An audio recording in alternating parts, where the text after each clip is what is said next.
Presioni i fortë qytetar dhe i faktorëve të tjerë që janë mbështetur të elementit të qytetarisë në mirdit, të cilët kanë gjetur si dritare të vetë me valët e televizionit më plus, ka bërë që segmentet shtetërore që kanë për detyrë ruajtjen e rendit të zgjohen nga apatia shumë vjeçare. Masa e parë marrë në këtë drejtim është lëvizja drejtuesve kryesor të Komisariatit të Policisë së Mirditës. Kështu pas lëvizjes para disa kohësh të shefit të komisariatit, radha ka qenë e drejtuesve të tjerë që pasojnë kreun e policisë. Kështu pak ditë më parë është larguar nga detyra shefi i rendit, Zef Prenga, dhe është bërë zëvendësimi i tij me një oficer tjetër të policisë, ndërkohë që nga detyra shefit të krimeve është larguar edhe Kolzaja, duke u zëvendësuar me një tjetër oficer. Burimet e besueshme nga strukturat e larta të policisë konfirmojnë se një masë e tillë është marrë për faktin se këta drejtues janë parë shumë shpesh duke u shoqëruar në kafe me elementë që janë precedent për prishjen e rendit dhe qetësisë në qytetin e Rrëshenit, sidomos gjatë kohëve të fundit. Ndërkohë pritet që edhe shërbimi i kontrollit të brendshëm të nisë një hetim të gjerë për situatën në Mirdit të muajve të fundit. Kjo sepse shumë nga biznesmenët e dëmtuar nga veprime huligane të disa të rinjve janë ankuar se pas çdo ngjarje,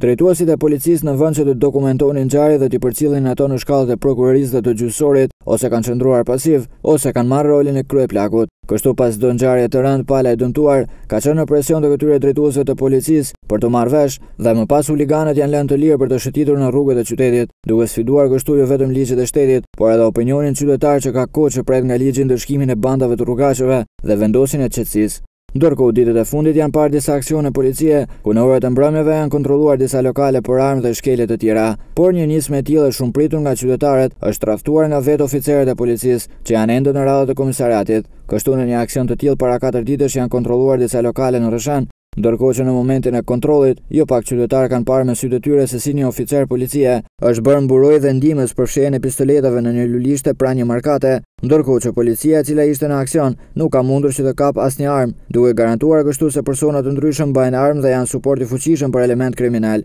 Bëhet e ditur se një rast i tillë është denoncuar pranë organeve të specializuara të shërbimit të kontrollit të brendshëm dhe pritet që në ditët në vijim të nisë një hetim i imtësishëm rreth kësaj ngjarje.